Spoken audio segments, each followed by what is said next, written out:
Hi student, good morning to all of you and welcome once again. This is part 17 of solutions chapter and this part we are going to discuss about the elevation in boiling point. ध्यान दें student, पिछले videos में हम देख चुके हैं दो qualitative property. First आपका था relative lowering in vapour pressure और दूसरा आपका था ऑस्मोसिस एंड ऑस्मोटिक प्रेशर। ये थर्ड है आपका एलिवेशन इन बॉइलिंग पॉइंट। इसे हम बात करते हैं। ध्यान दें, बात करने के पहले हम जानेंगे बॉइलिंग पॉइंट क्या है। The boiling point of liquid is the temperature at which the vapour pressure of the liquid becomes equal to the atmospheric pressure. ध्यान दें बेटा, इसका मतलब बॉइलिंग पॉइंट किसी लिक्विड का वह टेम्परेचर है जिस पर उसका वेपर प्रेशर एटमॉस्फेरिक प्रेशर के इक्वल हो जाए, उसी को हम क्या कहते हैं, बॉइलिंग पॉइंट। अगर सिंपल सा एग्जांपल हम लेना चाहें तो ध्यान दें, वेपर प्रेशर ऑफ वाटर की अगर बात की जाए तो 1.013 बार होता है। ध्यान रखिए, vapour pressure of water is 1.013 bar. कब होता है कि ध्यान रखिए, at 100 degree celsius. At 100 degree celsius, 100 degree celsius पर वाटर का वेपर प्रेशर 1.013 बार होता है। इसका मतलब ये है कि water boils at 100 degree celsius. 100 degree celsius मतलब 373 kelvin. At this temperature its vapour pressure becomes equal to the atmospheric pressure. इस टेम्परेचर पर वाटर का वेपर प्रेशर 1.013, इसके आपका वेपर प्रेशर जो है 1.013 वो उसके एटमॉस्फेरिक प्रेशर के बराबर हो जाता है। इसी कारण ये क्या है, कहा जाता है बॉइलिंग पॉइंट किसी लिक्विड का वह टेम्परेचर है जिस पर वेपर प्रेशर उसके एटमॉस्फेरिक प्रेशर के बराबर हो जाए। ध्यान दे बेटा, एलिवेशन इन बॉइलिंग पॉइंट समझने के लिए कुछ और बातें हम जानते चलें। जैसे हमने एक सॉल्वेंट ले लिया और एक सोल्यूशन। सॉल्वेंट में जब सॉल्यूट पार्टिकल हम मिक्स करते हैं तो सोल्यूशन बनता है। ऐसी स्थिति में ध्यान रखिए, सॉल्वेंट में ऐड हमने किया क्या, नॉन वोलाटाइल सॉल्यूट को हमने ऐड कर दिया। ऐसे केस में ध्यान रखिए, the vapour pressure of the solution is lower than that of the pure solvent. ध्यान रखिए, सॉल्यूशन का वेपर प्रेशर कम होगा प्योर सॉल्वेंट की अपेक्षा। इसका मतलब जानते रहिएगा, vapour pressure increases with increase in temperature. जैसे जैसे टेम्परेचर बढ़ाएंगे वेपर प्रेशर इंक्रीज कर जाएगा। इसका मतलब क्या हुआ कि the boiling point of the solution, solution का बॉइलिंग पॉइंट ध्यान रहे बेटा, the boiling point of solution is always higher than that of the pure solvent. Solvent के बॉइलिंग पॉइंट से सॉल्यूशन का बॉइलिंग पॉइंट हमेशा हायर होगा, अधिक होगा। इसका मतलब ये जानते रहें कि अगर ग्राफ प्लॉट करें, बेटा ध्यान रहे, अगर हम ग्राफ प्लॉट करते चलें टेम्परेचर और वेपर प्रेशर में, ध्यान रहे, टेम्परेचर को हम एक्स एक्सिस में डिनोट करते हैं, वेपर प्रेशर को वाई एक्सिस पे। तो हम ग्राफ प्लॉट करें तो आप ध्यान रखिएगा कि एक हमने कर्व लिया है सॉल्वेंट का, ए बी कर्व है सॉल्वेंट का, सी और डी जो है वो सॉल्यूशन का कर्व, इसमें आप देख पा रहे होंगे। ध्यान दे बेटा, यहां से एक लाइन ड्रा हुई है जो टेम्परेचर शो करती है टी नॉट बी। ध्यान रखिए, टी नॉट बी को हम boiling point of the solvent माने हैं। ये देखें, टी नॉट बी को बॉइलिंग पॉइंट ऑफ सॉल्वेंट और टी बी को हमने क्या मान लिया, बॉइलिंग पॉइंट ऑफ सॉल्यूशन। ध्यान रखें, ये पी नॉट जो है वह आपका वेपर प्रेशर है और ये क्या है, एटमॉस्फेरिक प्रेशर के बराबर है। ये देखें, यहाँ एक पॉइंट है एफ और यहाँ है आप, यहाँ एक पॉइंट है E, sorry this is the E and this is the F. E क्या है, देखिए ये जो लाइन एक्स और वाई एक्सिस एक दूसरे को यहाँ पे कट कर रही हैं, इसे कहा जाएगा बॉइलिंग पॉइंट ऑफ सॉल्वेंट। ये बॉइलिंग पॉइंट ऑफ सॉल्वेंट है और ये पॉइंट एफ जो है this is the boiling point of solution. ये बेटा ध्यान रखिएगा। तो ध्यान रखिए, दोनों का डिफरेंस आपका क्या कहलाता है, डेल्टा टी बी।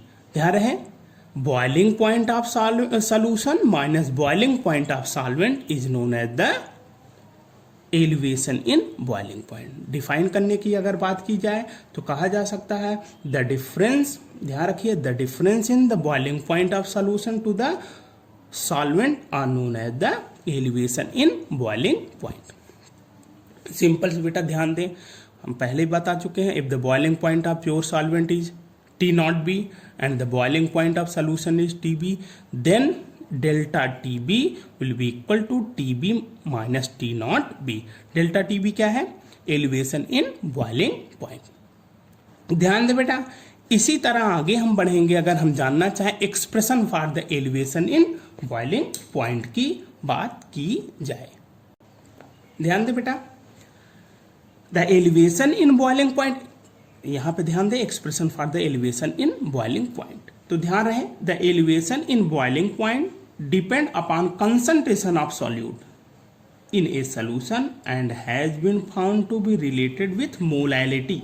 ध्यान रखिए कंसंट्रेशन पे, और ये किससे आपका वर्क करता है? डेल्टा टीबी, मतलब elevation in boiling point will be directly proportional to molality। ध्यान रहे बेटा, ये टर्म आप लिखते चलेंगे, ये क्या है? यम, स्मॉल यम को क्या कहते हैं? मोलैलिटी। मोलैलिटी के डायरेक्टली प्रोपोर्शन होता है, ये आप ध्यान रखिएगा।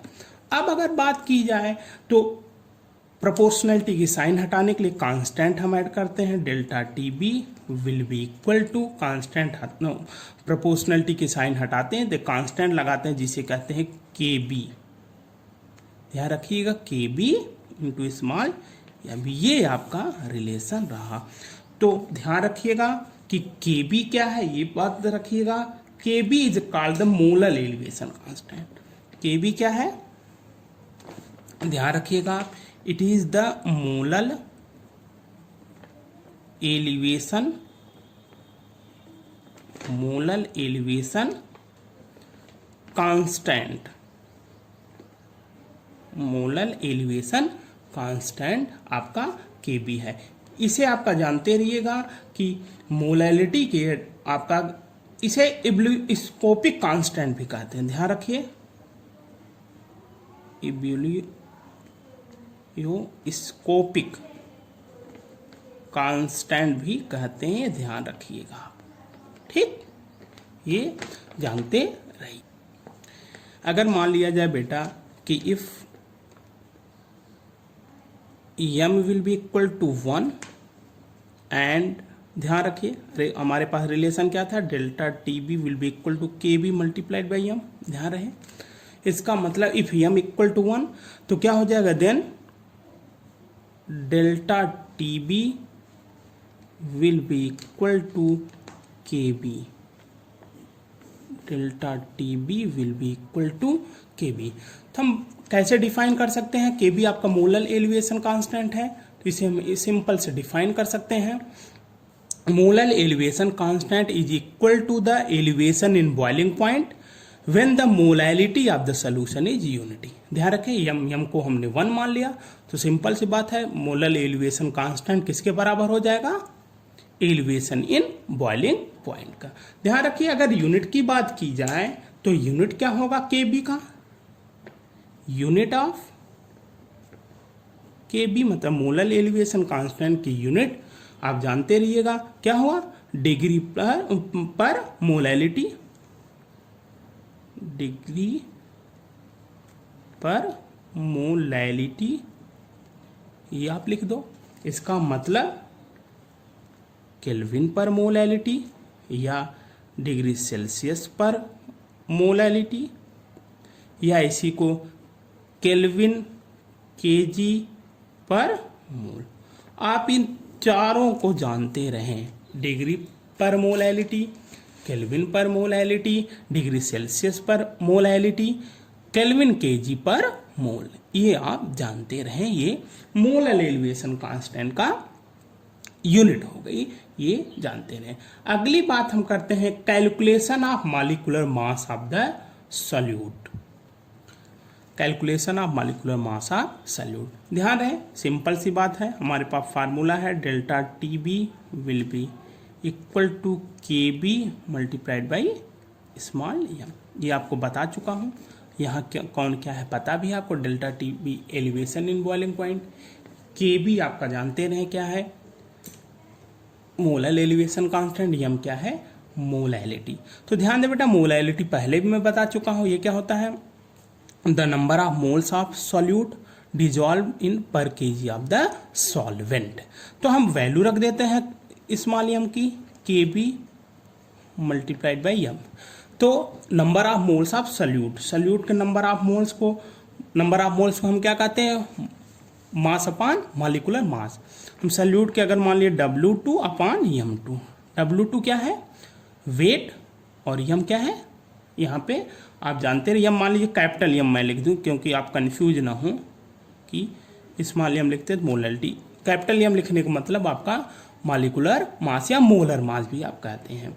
अब देखिए divided by mass of solvent, उसको हम मान लें W1, अगर ग्राम में है तो हम क्या कर देंगे, 1000 का मल्टीप्लाई कर देंगे। तो फार्मूला क्या आया, delta T B will be equal to K B multiplied by W2 upon M2 multiplied by 1000 upon W1। ये आपका इस तरह का रिलेशन आया। और हमें यहाँ से कैलकुलेट क्या करने थे, ध्यान रखिए कि molecular mass of solute, molecular mass मतलब यहाँ ध्यान रखिए M2 हमें कैलकुलेट करना है। M2 इक्वल टू हम बेटा क्या लिख सकते हैं, ध्यान रहे, M2 इक्वल टू इक्वेशन है आपके पास, आप रीअरेंज कर लेंगे तो 1000 मल्टीप्लाइड बाई, ध्यान रहे 1000 multiplied by K B multiplied by W2 upon delta T B multiplied by W1। ये आपका हो गया मॉलिक्यूलर मास ऑफ सॉल्यूट का हम बड़ी आसानी से कैलकुलेट कर सकते हैं। ध्यान दें स्टूडेंट, यहाँ 1 2 3 4 5 टर्म है, कोई 4 आपको दिया रहेगा, एक पूछ लेगा। यहाँ जैसे मॉलिक्यूलर मास पूछा है तो यहाँ आप मॉलिक्यूलर मास कैलकुलेट कर लेंगे, हो सकता है मोलर एलिवेशन कांस्टेंट पूछे तो इससे, जो भी आपको पूछे 5 टर्म में से 4 दिया रहेगा, एक आपको पूछा जाएगा। तो इस फार्मूले की सहायता से आप आसानी से कैलकुलेट कर सकते हैं। अगली बात है बेटा, calculation of molar elevation constant from enthalpy of vaporisation. ध्यान दें, मोलर एलिवेशन कांस्टेंट अगर मोलैलिटी नहीं दी रहती तब भी पूछे जाते हैं, तो कौन से फार्मूले हमें मालूम होने चाहिए। देखें, K B will be equal to R T naught B square upon 1000 multiplied by L V will be also equal to M1 R T naught square upon 1000 multiplied by delta H vaporisation. ध्यान रखिएगा कि इसमें अगर बात की जाए कौन क्या है, ध्यान से बेटा सुनेंगे, आपका जानते रहिएगा कि सिंपल से अगर बात की जाए, मान लीजिए इसे और रीअरेंज हम करें, टी नॉट बी यहाँ लिख लें, टी नॉट बी, कंफ्यूजन नहीं होगा, ये टी नॉट बी है। ध्यान रहे, फिर से सुने, के बी आपका क्या है, जानते हैं, मोलर एलिवेशन कांस्टेंट, आप नोट करते चलेंगे, के बी क्या है, molar elevation constant. L V क्या है, एल वी आपका है latent heat of vaporisation per gram of the solvent, latent heat of the vaporisation per gram of the solvent. R क्या है आप जानिए रहे, गैस कांस्टेंट, वैल्यू ऑलरेडी मैं बता चुका हूं आपको। ध्यान रहे, M1 क्या है ये भी आप जानते रहिए, molecular mass of the solvent. ध्यान रखिए M1 क्या है, molecular mass of the solvent. Delta H vaporization क्या है, ध्यान रखिए, ये लैटेंट हीट ऑफ वेपराइजेशन पर मोल ऑफ द सॉल्वेंट। ये ध्यान रखिए, ये क्या था, लैटेंट हीट, एलवी क्या था, latent heat of vaporisation per gram of the solvent था, जबकि डेल्टा एच वेपराइजेशन क्या है, लैटेंट हीट ऑफ वेपराइजेशन पर मोल ऑफ द सॉल्वेंट है। ये ध्यान रखिएगा। और स्टूडेंट ये भी ध्यान रखें, टी नॉट बी क्या है, boiling point of the pure solvent. ये कुछ आपका इस तरह से हम कैलकुलेट कर सकते हैं। तो ध्यान रहे स्टूडेंट, ये थर्ड आपका था जो हम पढ़ रहे थे कि elevation in boiling point. This is all about that topic. ध्यान रहे स्टूडेंट, इस पर न्यूमेरिकल्स पूछे जाते हैं। न्यूमेरिकल मैं आपको बताऊंगा भी और आप सॉल्व भी करते चलें। अगले टॉपिक की बात अगले वीडियो में। Thank you very much.